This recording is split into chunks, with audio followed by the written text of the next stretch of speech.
Okay, I'd like to call this meeting of Peters Township Council to order for Monday, April 18, 2022. Mr. Droski, roll call, please. Ms. Shanafelt? Here.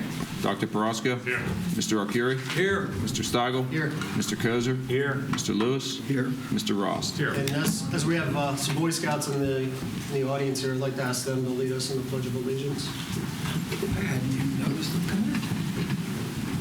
Pledge allegiance to the flag of the United States of America and to the republic for which it stands, one nation, under God, indivisible, with liberty and justice for all. All right, first item on the agenda will be approval of the minutes for the March 28th meeting. So moved. Second. Okay, motion and a second. All in favor, please say aye. Aye. Opposed? Okay, carries 7-0. Special reports. We have Sergeant Bernetti here from Peters Police Department going to detail the results of the deer management sharpshooter program for this year.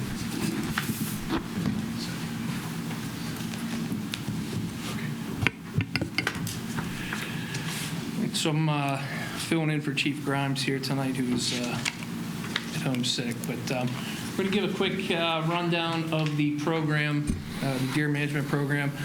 December of last year, Council authorized the expansion of our current deer management program to include a sharpshooting program, which took place February, or began in February 2022.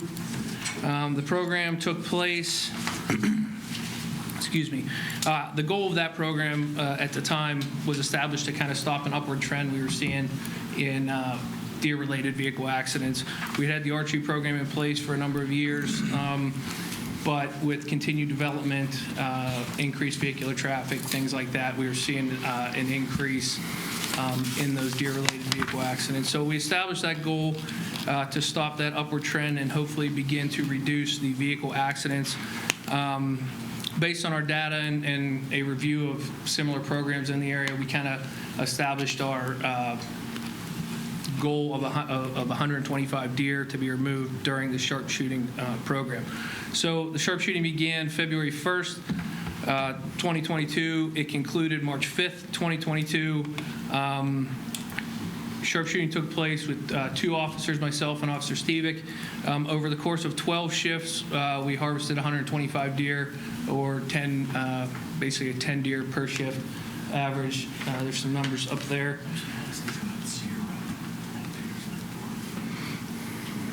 As far as properties utilized, we utilize both township-owned and private properties. Township-owned properties included Peterswood Park, Peters Lake Park, Rolling Hills, Elm Grove, Reese, and Venetia.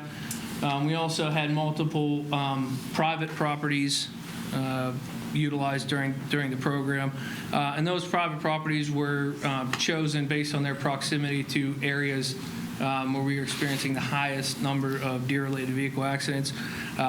Private property locations were really essential to our success in the program and accounted for 91 of the 125 deer, roughly 73% of the deer taken were on private property.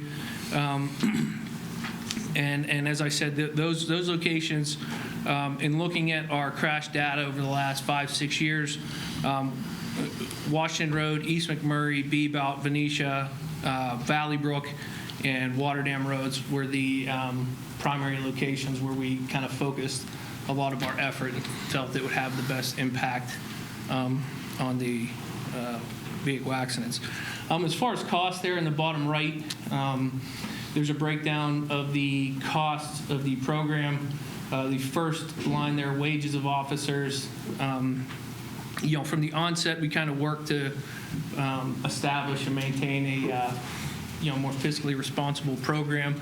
And in doing so, we were able to leverage certifications that I had, myself and Officer Stevick already had through the Pennsylvania Game Commission to conduct the sharpshooting program. So we were able to work our normal shifts by adjusting the schedule slightly to make this work without any overtime or any added cost.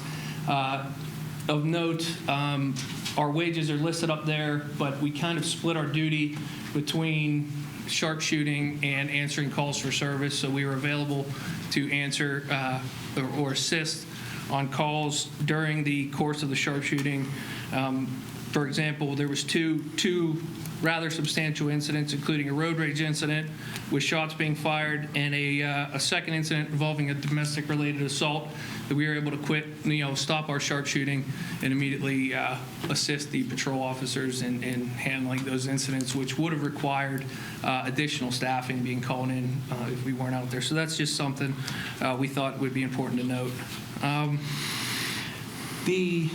The bait was used, we discussed that earlier, to just attract deer to safe locations. That's kind of a necessity for the program. Processing was a substantial cost, so the township was responsible for paying for the deer processing, which accounted for $10,000 or $80 per deer. All the deer taken during the program were processed and donated to local families in Washington County through a statewide program called Hunters Sharing the Harvest. That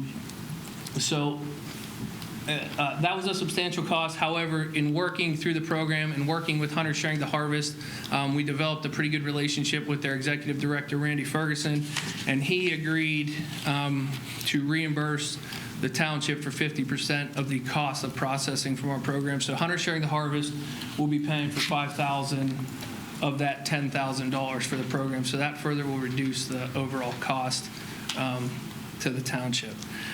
Kind of in that vein, through Hunters Sharing the Harvest, as a result of our program, we donated 6,181 pounds of venison, including 4,960 pounds to the Greater Washington Food Bank, 981 pounds to the Allenport Food Pantry, and 240 pounds to the Donora Food Pantry.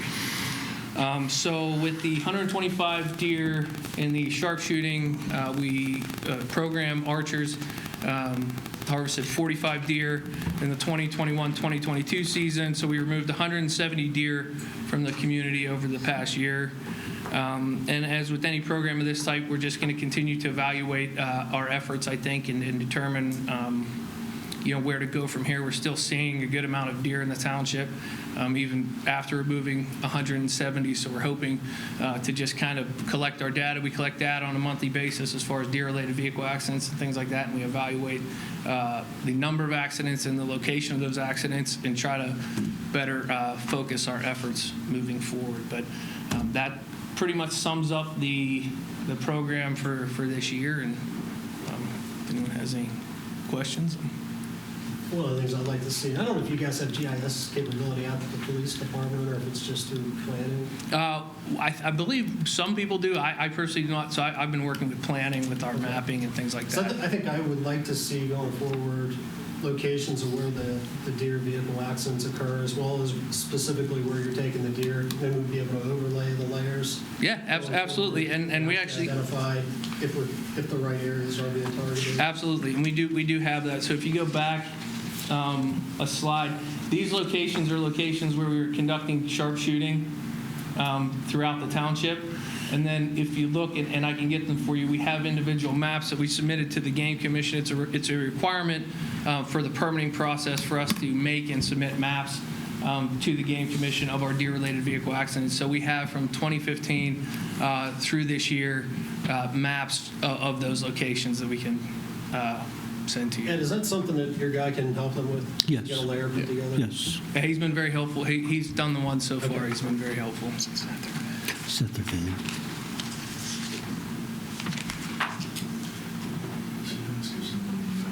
So Well- after going through a whole year of this, is there anything you would do different next year, knowing what you know right now? Or You know what, we took it somewhat slow just to kind of evaluate the resident sentiment and everything else from the program. I would say the only thing we would do differently is maybe set our target goals a little bit higher. We're still seeing a lot of deer, and we had more requests from residents to donate their property for use in the program that we could even get to throughout our time. You know, we just basically filled our tags before we could address the residents' concerns. So moving forward, we were kind of our time constraints were tough this year because it was approved at the end of December. We didn't really get rolling until the beginning of January with property permissions and different things like that, and then the program started February 1. So moving forward, if the council decides that they want the program should continue, we would just start it earlier in the year and probably focus more attention on obtaining more tags through the game commission and maybe focusing on some additional areas. What's the plan going forward with the archery program? I mean, clearly it wasn't successful. You look at the list of the guys that were hunting and they're not killing deer. Yeah, so another added benefit, I think, of us doing this is we've gotten some additional publicity for the archery program, and we're starting to get more applicants. The applicants kind of stalled out there for a time being, and I don't know why that was, or maybe it was an issue with us not doing enough outreach or something like that. But this year we've gotten more programs, and we're going to plan on, our spots are limited. We can only have so many hunters, but we're going to, work to remove the hunters that aren't performing and replace them with hopefully people that are, and do more. We were giving, I guess, more leeway because we weren't getting applicants like we would, but now we have more applicants to participate in the program, so we have more of an opportunity to remove those program hunters while still maintaining people in the spots that we have available. So timeline-wise, we probably need to have something up and running, I'd say, by early June. Ideally, we would post something now that we're finished here, post something in the May timeframe that we're accepting applications for the deer management program, have them reach out to us. We'll get people through the application process, and then that would allow us June and July for vetting everyone. We do background checks for everyone and things like that, so it does take a little bit of time. Proficiency testing, scheduling everybody to come and do the testing and things like that takes some time. So ideally we would have everyone in place July or August timeframe and have the spots picked out and allow them to scout their spots out and do their thing. Anybody else from council have any questions? Audience? Anybody in the audience? Thank you very much. Thank you. The next item would be audience comments. We need an opportunity for members of the audience to address council on a non-agenda item for up to 5 minutes. And I know Mr. Lewis, I'm sure, wants to, as tradition, is continuing with the Boy Scouts, wants to grill them. Grill them? That's not the right word, but if they would come up to the microphone and introduce themselves. Oh, there's just the one. All right, I'm seeing. Hi, my name is Wyatt Smith, and I'm a second-class scout. Hello, my name is Bruce Higginbotham, and I am a Star Scout. I'm Matthew Burns, and I'm Star. I'm Noah Hickman. I'm a scout. I'm Lex Haynes, and I am Tenderfoot. Okay, well, I'll pick on one of you is to explain what troop or.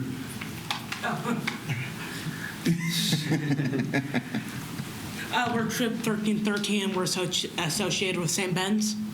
Okay, is it still called St. Ben's now? I thought. Yeah. We joined a parish, but we're still called St. Ben's. Okay, I don't know. Somebody tried to fool me the other day, calling it something else. All right, thank you. Okay, anybody else in the audience have any comments to address? Okay, seeing none, we'll move on to the next item. Unfinished business, there is none. New business, the appointment of a bond underwriter. Yes, as Paul Lauer, the Township Manager, mentioned at the last meeting, on March 28th, contrary to our usual practice of doing a competitive sale for a bond issue, we are recommending, due to the volatility of the bond market right now, that the Township appoint an underwriter and begin the process for a negotiated sale. The role of the underwriter is to buy bonds and resell them to investors. So at this time, I'd like to turn it over to Tim Friends and Christopher Campbell of Janney Montgomery Scott. They're our independent financial advisors, to give an overview of current market conditions and the favorability of a negotiated sale. And I'll get your presentation up and running. Okay, thanks, Ryan. Yep. Good evening, everyone. We want to go into just a little more detail than we otherwise would. We know we have 3 new members who haven't gone through this before. So we want to kind of get you comfortable with the process and the thought process behind what we're trying to accomplish here. Again, I'm Tim Friends. This is Chris Campbell. Our office is in 1 PPG Place, downtown Pittsburgh. And we're with Jenny Montgomery Scott, and we're the Township's municipal advisor. So we work closely with the administration and with you. Put together the last transaction we did was in the fourth quarter last year. We did a refinancing of some existing bonds, and now we're looking to borrow new money for capital projects, a variety of capital projects that you have on your plate. And after we kind of go through the market update, we'll save some stuff at the end to talk about the idea of we'd like to get some direction with regards to the sizing of the transaction and give you our thoughts about that. So just a few slides. We want to get you up to speed on where the market is and give you a little bit more kind of background that Ryan went over about the recommendation that we're making that we should go ahead and do this transaction with RBC Capital Markets as the bond underwriter on a negotiated basis. So you see here, as we all know, interest rates are higher. They've gone higher from all-time lows. On a relative basis over a 20 or 30-year period, they're still low. They're not at their all-time lows, but they're still fine. The issue is that the market in general kind of thinks that this is just going to continue. I was watching CNBC today, and they were talking about the potential for 8 to 10 interest rate hikes by the Fed this year. I don't know that it's going to be 8 to 10, but if you start taking into consideration 25 versus 50 basis point hikes in the rates, it's going to be significant. So interest rates are kind of expected to continue. You see the short-term rates.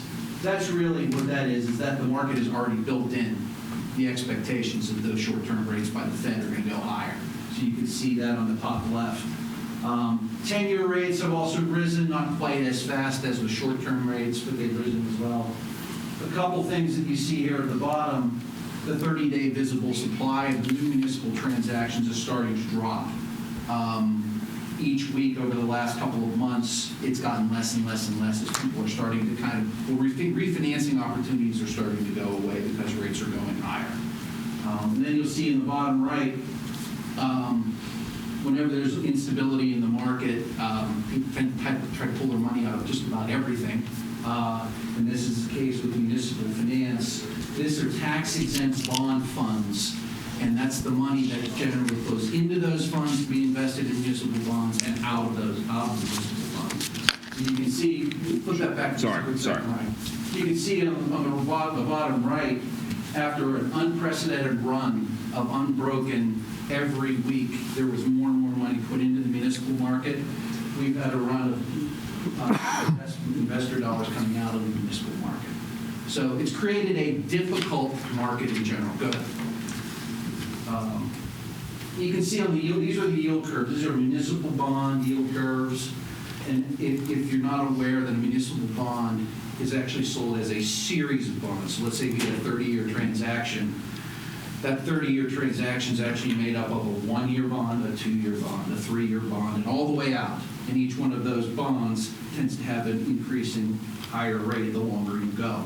And that, when you put that all together, makes up the yield curve. So what this is showing you here is on the gold line, that's the current municipal yield curve in terms of rates. The gray line is 6 months ago, and the blue line is a year ago. So you can see the rates have moved higher. We understand why that doesn't look like what's in our docket. This is an updated, the one you have from your docket is from March, 23rd, I believe. This is as of April. You have an old one? They have an older one in the docket. Oh, they do? We had to get it out. Right, this is an update to that last one from last month. Yeah. Well, Yeah. the light blue and the dark blue are nowhere near as convergent. Right, and I'll tell you why that was, because that was right when that was the, I don't know, I'd have to look at it. I was going to say that was in 2020 when it shut down, but we're talking 2021, I'm not sure. Well, Let's see, let's take a look. March, I believe. Well, it just shows the dynamic in the market, how the market changes. That was a month different than what we're looking at right now. So all of those rates in each of those, 6 months ago, a year ago, That's a month different. So these are all, this is that snapshot 1 month later. I'm sorry, I don't understand how something that is a 1 year, 6 month would change that much in the course of 1 month, but that's fine. Let's keep going. We can talk after, or we can follow up. Happy to get you square. Page 4, I think this is the one that's most relevant. That leads into the idea of moving forward with this transaction on a negotiated basis. Historically, the township has done their new money transactions via a competitive auction process. And we've done the refinancings on a negotiated basis. And the reason for the negotiation has been on a refinancing, we generally need to make sure we hit a specific savings target. And we don't want to get into the market without knowing exactly what we're going to get. On a new money transaction, there really isn't that target per se. And considering the township's very high credit rating, you're rated AA plus from Standard & Poor's. That's only one notch below AAA, which is the gold standard. There's always been enough interested investors out there that we could pit investment banks and underwriters against each other in an auction process and let them fight it out. That's not the case right now in the markets. You'll see this in terms of the volatility in municipal markets. These are 5, 10, and 20-year municipal rates since the beginning of the year. You can see that they've risen. And we've already talked about the rates have risen, but more importantly, on this table that you see up on the top, you can see that week to week, these rates have increased or decreased a certain level of basis points. And the basis point is a 0.01%. So 25 basis points is 0.25%. So you can see here, 20 years, let's just look at 20 years. You look at these week to weeks interest rate fluctuations where rates go up 1, they go up 8, then in week 3 they went up to almost 25. But then the next week they came down 11. And the next week they went up 19. So this volatility has continued in the municipal markets. And one thing that causes difficulty in trying to do a competitive bid is there's a lead time to put together an auction. It has to be advertised ahead of time. You have to let all the potential bidders know that the transaction is going to be coming. They have to review the documents. They have to do their own credit work. And you need kind of a 7 to 10 day period where you kind of have to set a date and say, all right, next Thursday at 11:15, we're going to do the auction. And you have to hope, when the market's nice and stable, there's never a problem. And there never has been a problem. We've always gotten good results on our competitive transactions when the market's nice and stable. But the market isn't stable right now. It's the farthest thing from stable. So, Chris, do you want to kind of take the next slide in terms of the lack of competitive transactions that have been going on in the market lately? Yeah, this is just a list of all the competitive transactions that have taken place since the beginning of the year. And you can see there's not that many. In the past, what was it, 6 weeks? 6 weeks. There's only been one Pennsylvania competitive bond sale. So it's really... That includes this one, yeah, so like I think 7 weeks, over a 7-week period. There hasn't been any in Pennsylvania since March 9th, not a single one. And the reason for that is the volatility, correct? Yeah, because what's happening is I think that lots of issuers are having this exact discussion that we're having right now, which is conditions aren't right. I mean, our firm itself, we're very active in the competitive bid. We bid a lot as an underwriter on transactions, and we haven't bid. Yeah, we're sitting on the sidelines. Our head underwriter advised us. He said, I wouldn't do a competitive sale because there's not enough bidders.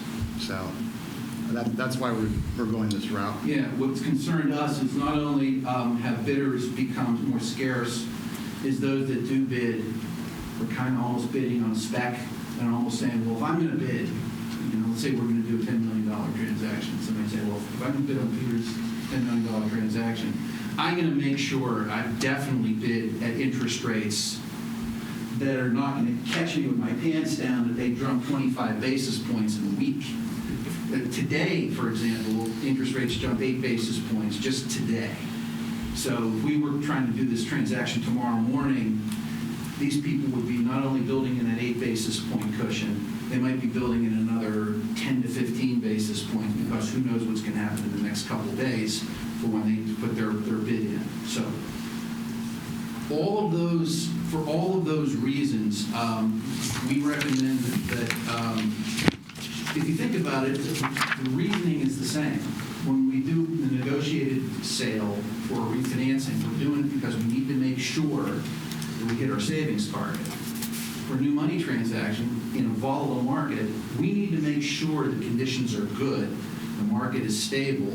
We know we have an underwriter on board that can work on this, and what they don't need on a negotiated sale is once an underwriter is on board, we don't need this 7 to 10 day window where we have to put our flag in the ground and say next Thursday we're going to sell bonds and hope that it's good. We can target a date, but we would work with the underwriter, and as the days got closer to that projected sale date, we would talk with the underwriting desk of the underwriter and say, maybe we go a day early, market looks good, or maybe we hold off because war in Ukraine, something happened, or inflation numbers came out, or something like that. We say, let's hold off until next Tuesday. And you do that, it's kind of no harm, no foul. That way, we're not turning that auction clock on and holding our breath that we get enough bidders and that those bidders are going to give us aggressive bids. That's never been a concern in the past, but it is now. So that's the reason we suggest that. As way of background, especially for the new folks on the board, we did just go through this process of selecting an underwriter on the last transaction. We did an extensive request for proposal back last November, and we sent it out to the 4 most proficient underwriters of Pennsylvania municipal bonds. Got 3 proposals back, and after a lot of review and a lot of questions, Janie recommended, and I believe the administration recommended as well, and we ended up using RBC Capital Markets. And I know Mike McKay from RBC is here this evening. There would be no reason to do anything else. Actually, it would be unusual, and it would be self-defeating to try to start that process over again. Nothing's changed from the respondents. No one will give you a different answer. The qualifications of the firms that provided the proposals 5 months ago are the same. And RBC did a wonderful job on the refunding that we did just 5 months ago. So it's our recommendation that we bring them on board. That way we can manage the timing of the refinancing, or the timing of the financing much more flexibility. Brian? Yeah, so there are 2 actions before council tonight. This is the first one, which is the appointment of the underwriter. And based on what Mr. Friends is saying, myself, Mr. Lauer, I have actually the amounts up there, the costs for the 3 underwriters who submitted proposals for this. We are recommending RBC Capital. The total cost would be roughly a little over $33,000. They and Piper Sandler are relatively in the same price range of $33,000. The difference is we have a history with Mr. McKay from RBC Capital. He is a resident of Peters Township. He's always looked out for our best interests. And I know Mr. Lauer and Mr. Friends have a tremendous amount of respect for his opinion. So, and Dave, also, we've confirmed with Mr. McKay that RBC would be willing to work, even under current market, volatility, would be willing to work for the same fee that they proposed on the last transaction, which we believe is a good deal for you. So they'll do just as well, just as good a job for you on, for the same fee. So I think that you're getting a bargain in that regard. So. All right, well, I'll make a motion that we appoint RBC to serve as the bond underwriter for the 2022 bond issue. Second. Yeah, motion I have some questions. I'm sorry.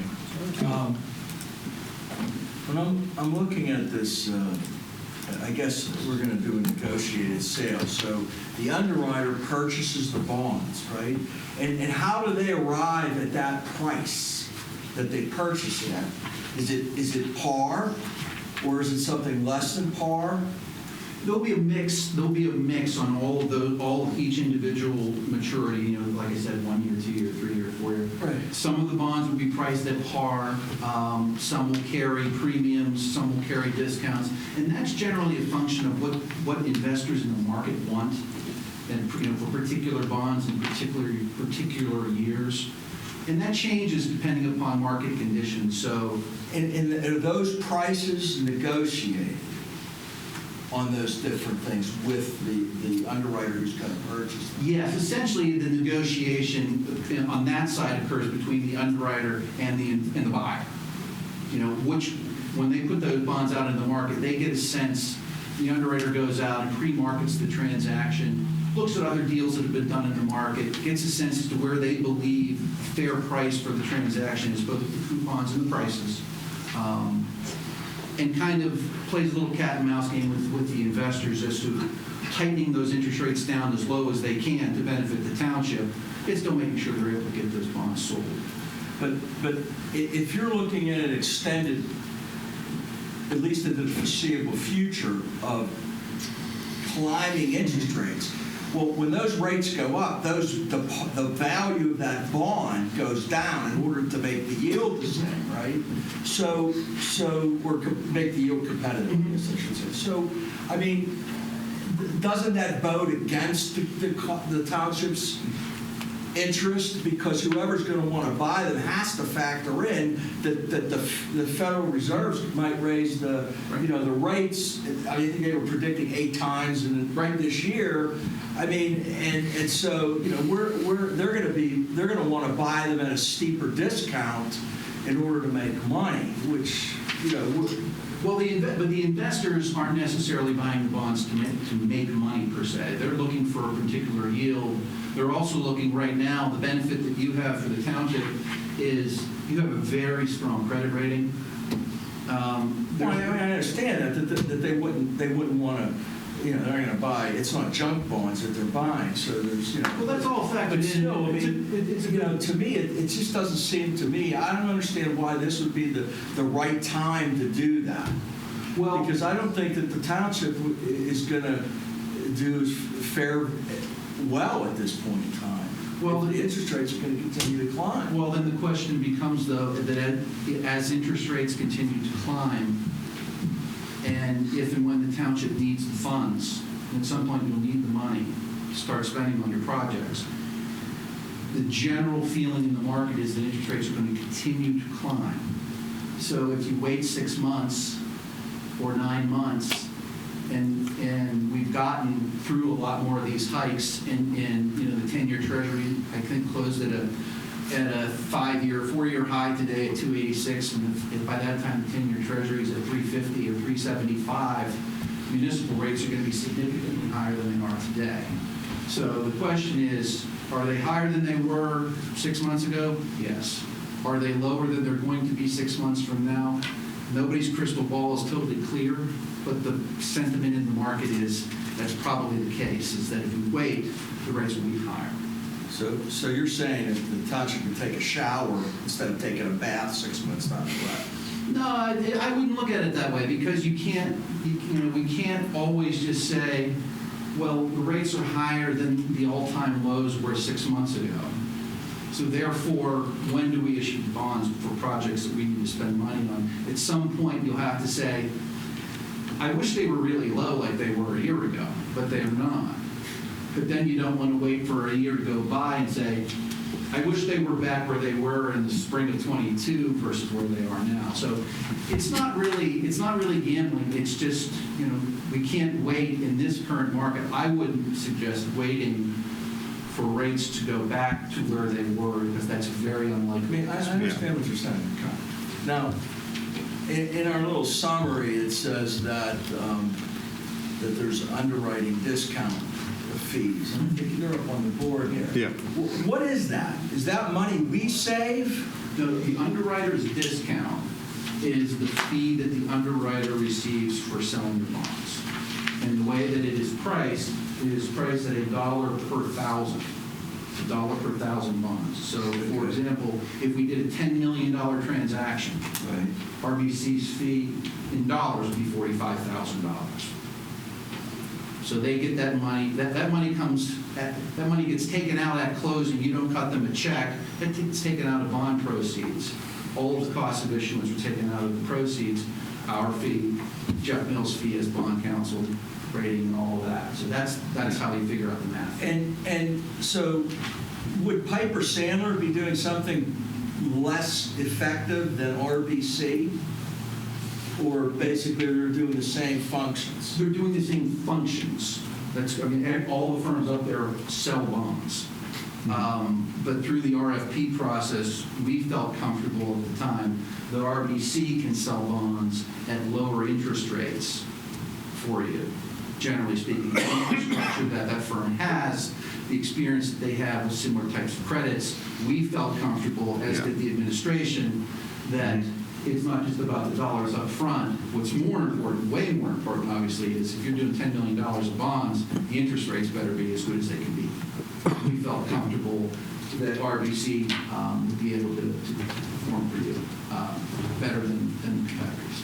Yeah. And if you look, the prices are between Piper Sandler and RBC are relatively the same outside of a $350 research fee, which, on a $10 million bond issue, possibly. Okay, thank you. Sorry. That's all right. Any other discussion from council?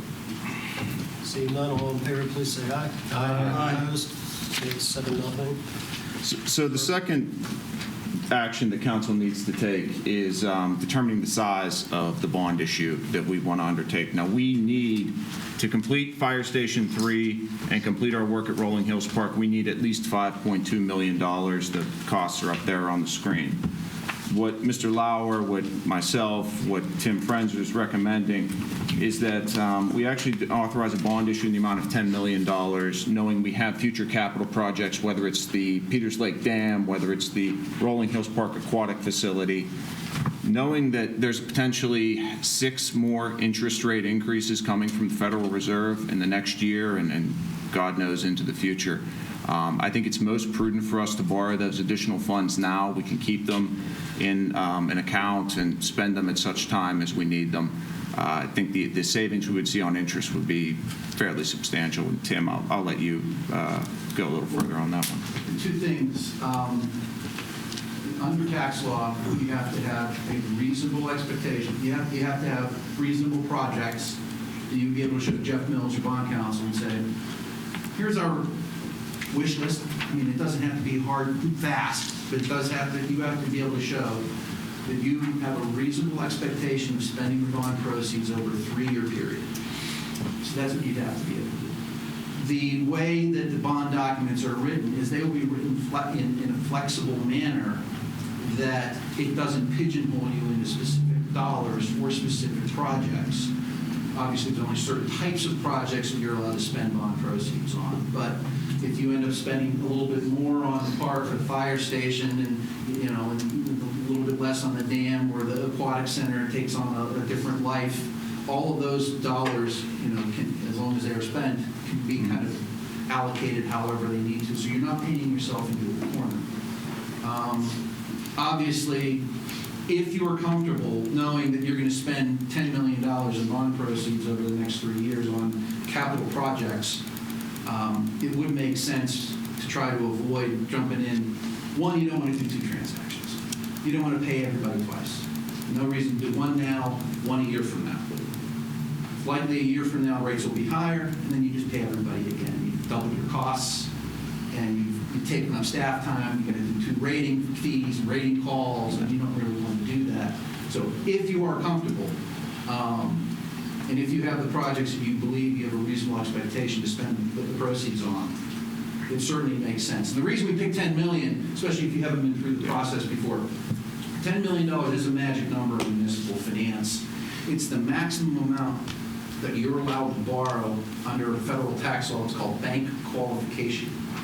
Your bonds would be considered bank qualified. What that means is they have special tax privileges for the buyers and the holders of those bonds. And essentially what it does is it trickles back down to you in the form of 2 things that help you. It gives you a little bit better rate, bank qualified bonds tend to have a little bit lower interest rates than non-bank qualified bonds.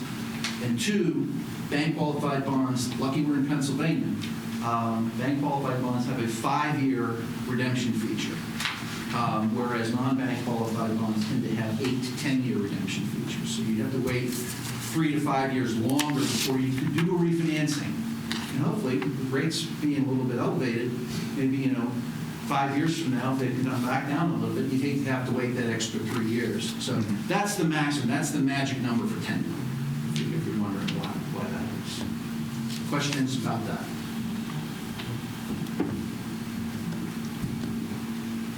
All right, well, I'll make a recommendation that we authorize a bond issue in the amount of $10 million. Second. Okay, motion and a second. Any further discussion? Council? Audience? Opponents? All right, seeing none, all in favor, please say aye. Aye. Opposed? Okay, that carries 7-0. All right. Thanks, guys. I'd like to thank Mr. McKay for coming. For coming, he didn't contribute, though. I wasn't asked. He wasn't hired until 2 minutes ago. He's now on floor. Thank you. All right. Thanks, everyone. Thanks. All right. Next item will be a resolution authorizing appropriate township officials to submit a grant application under the SMART program. So moved. Second. Okay, motion and a second. Any other discussion for council? All in favor, please say aye. Aye. Opposed? Okay, that carries. Item C is a resolution for tender to the maintenance agreement with PennDOT for the intersection of Valley Brook and Bebout Road. Yeah, just to give some real quick history here, council previously approved a maintenance agreement back in October of 2021 for this roundabout at Valley Brook and Bebout Roads.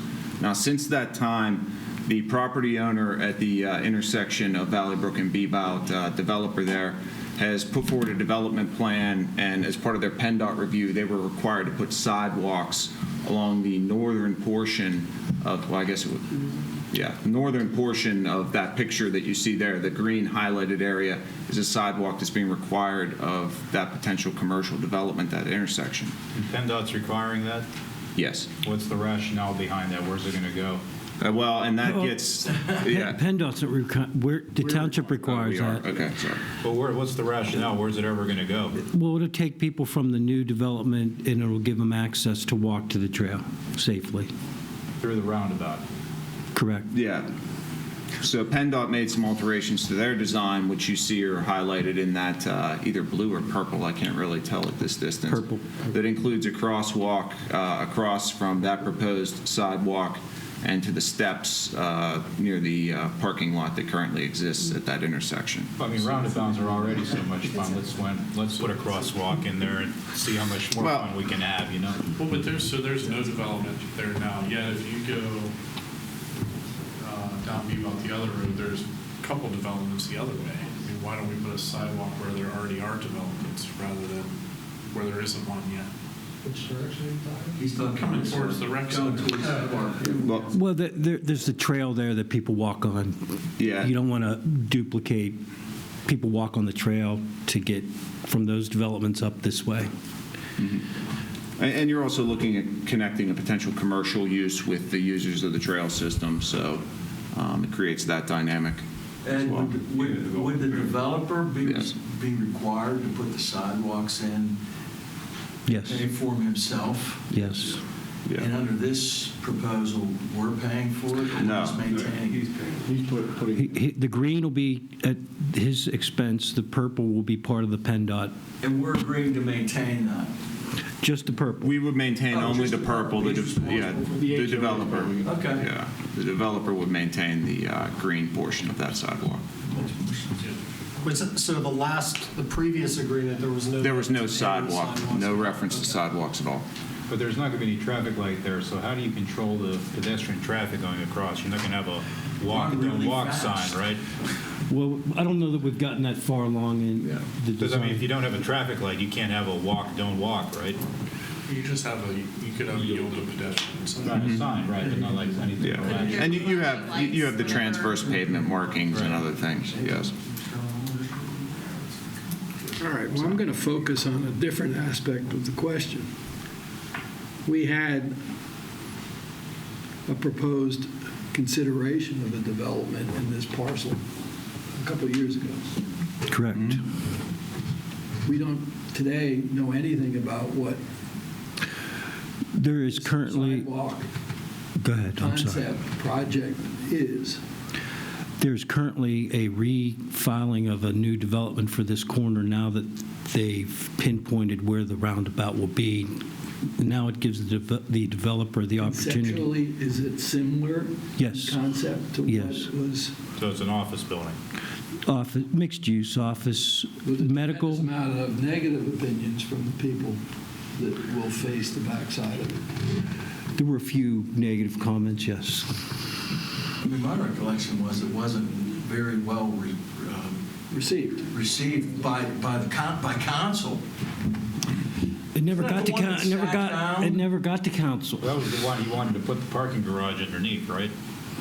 He has a parking area underneath the building. Yes.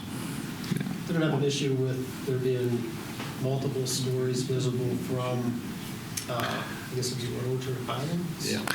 Yeah, but that has changed. The design, as you look at it from the neighborhood, has improved, and it's still a long way from being anywhere close to being approved. Yeah, I mean, we're not going to decide that tonight. But what happens, Ed, if we adopt this resolution and then the developer decides not to build the project? Are we, PennDOT still going to do the purple section? So then we'll have a sidewalk on one side that literally does go to nowhere. Just because at the current time, I mean, it's sort of similar to how the sidewalks kind of developed in the town center, where you had PennDOT come in and put in sidewalks in a lot of areas, and then as developers came in, they extended those sidewalks. So, you know, that would be my argument there in terms of potential future sidewalks on that property. There's a benefit there. I mean, even if that project didn't get approved, I mean, the purple is something. What, it's going to take you to there and you're going to, run across into the weeds? Well, should that property I mean, ever it'll just be there. I mean, nobody's going to go that way because if they're going to walk along Valley Brook Road, they'll probably walk on the same side as the parking lot, I would think. Yeah, you would. They get to the end there, and then where are they going to cross to? Do they go down over the hill into the valley?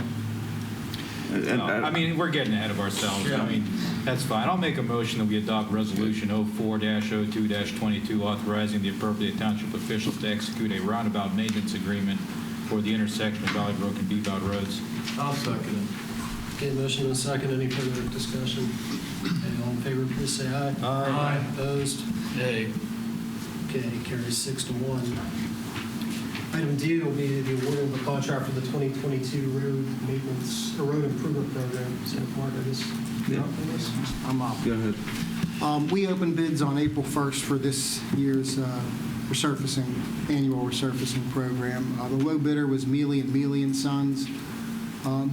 Mealy did our project 5 years ago in 2017 successfully, so it's been a few years since we've had them as a contractor, but I'm aware that they got Upper St. Clair's bid this year, so we know that they'll be in the area and they'll cruise in the area, and they'll probably split crews between St. Clair and Peters for kind of an economy of scale there. I do want to mention with this bid, we took bids for a base bid and 2 alternate bids. The alternate bids were Hemlock Drive and Lincoln Drive. We took those out of the base bid because we were aware the prices were higher this year, and I'm glad we did, because we had a discussion on revenues and expenditures from the Highway Maintenance Fund this year with the manager and Ryan, assistant manager. We feel that it would be prudent to just award the base bid in this particular case. That would give us enough money in reserve to do the street rejuvenator program this year that we've had a good success with annually. So the 2 roads that were bid as alternates, I believe they can be deferred until next year and added into the base bid next year. They can make it 1 more year. So we would prefer to do the street rejuvenator later in the year. So based on that, we have a responsible bidder and a capable contractor. I'd recommend that we award just the base bid only to Mealy & Mealy & Sons in the amount of $1,395,325 even. I'll make that motion. What's the street rejuvenator program? It's a maintenance practice that we've been doing for the last 25 or 30 years here in Peters. Township. No, it's not. Pretty close to it. Because the state does the charge. It's a, Did you ever get the yellow stain on the underside of your car from driving down a sandy street? it's what it is. It's a liquid that's put on the road that quote unquote rejuvenates the asphalt. It puts the pliability back into the asphalt. That's one of the biggest reasons that roads deteriorate prematurely is that oxidation of the binder, the glue in the asphalt prematurely just makes roads crack. So it kind of heals the micro cracking. It puts the pliability back in the asphalt. And we've found that, tend to spend around $125,000 annually. We can get about 10 miles of roads rejuvenated. So, it's a fairly cheap cost per square yard that we've noticed gives us a big bang for the buck. Thank you. Yeah. I'm going to make a motion that we award the base bid for the 2022 pavement maintenance program. Is it Mealy? Mealy and Sons in the amount of $1,395,325. Second. Okay, we have a motion and a second. Any further discussion? Wait, I actually had something, sorry. Go. It has nothing to do with approving it, but whenever we have these types of crews around the township, do we have any stipulations or, rules that we'd like for them to follow? For example, in years past, I found that some of the crews may have made it unsafe to drive past while paving and or a nuisance. Just curious, and especially the one time I remember it was right around Heisler's, where that is such it's such a congested area, and I myself almost got into an accident with multiple people, and I almost hit somebody, a worker. So I just am curious. I'd like to think if it was around Heisler's that it was a state crew from in front of State Road, but point well taken. Yeah. We do have traffic control bid items in the contract, and PennDOT has kind of a standard list of signs and flaggers and standard situations that they have to provide flaggers and adequate traffic control. Sometimes in a rush, stuff gets overlooked, doesn't get done. Maybe a flagger gets pulled off to do something else on the crew, and they're only doing with one flagger. So we try to keep on top of that. But that is in their bid. They do have part of their price is to provide adequate traffic control. Okay. Plus, there's ordinances that talk about when you can start in the morning and how late you can go at night and all that kind of stuff. The working hours. Dusk. So there's checks and balances there. As best as you can. But if there's an issue, typically, at least in my experience, I've just called Paul, and it's like if I see something that doesn't make sense, I'll call Paul, and he calls them, and it's fixed. I mean, it's done in that day. It's not doing that. Whatever I'm complaining about or somebody's complaining about, to me, it gets taken care of right away. Most of the people that we utilize have always been very responsive. Thanks. Not all of them. I can think of one, but we do our best. All right. Any other discussion items? Okay. All in favor, please say aye. Aye. Opposed? Carries 7-0. Last item of new business will be an award for a contract for In Peters Township magazine. So In Peters, or the In Community magazine, has served as our magazine publisher since 2010. Its charge of $4,830 per issue has not changed since that time. They do 6 issues a year. They are proposing a new 3-year contract with an increase of $530 per issue, which would be about 11%. If you consider over 12 years, we've seen no increase. I think that's probably appropriate. I know the In Community magazine, the staff, we work pretty well with them. I think that the magazine's well received in the community as well. So it's my recommendation we enter into a 3-year contract with In Community magazine in the amount of $5,360 per issue. So moved. Second. Okay, any other discussion? Okay, all in favor, please say aye. Aye. Opposed? Carries 7-0. Payrolls and bills, Mr. Tracy. Mr. Chairman, I have reviewed the payroll and bills. I find this to be in order. I move they be approved as submitted. Anybody else? I'll second. All right, motion and second. All in favor, say aye. Aye. Opposed? Carries 7-0. Nothing under correspondence. No. Minutes, anything that anybody wants to discuss in the minutes? Okay, miscellaneous, couple items there, right? Yeah, the zoning hearing board will convene tomorrow night to issue their final decision on the appeal of St. Clair Hospital.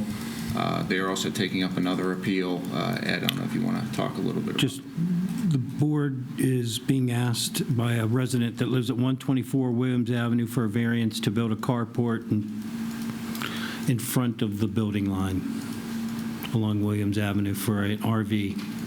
How far in front? It is a 30-foot setback as opposed to a 50. And what's the hardship? They don't, not enough width to put on the side of the house?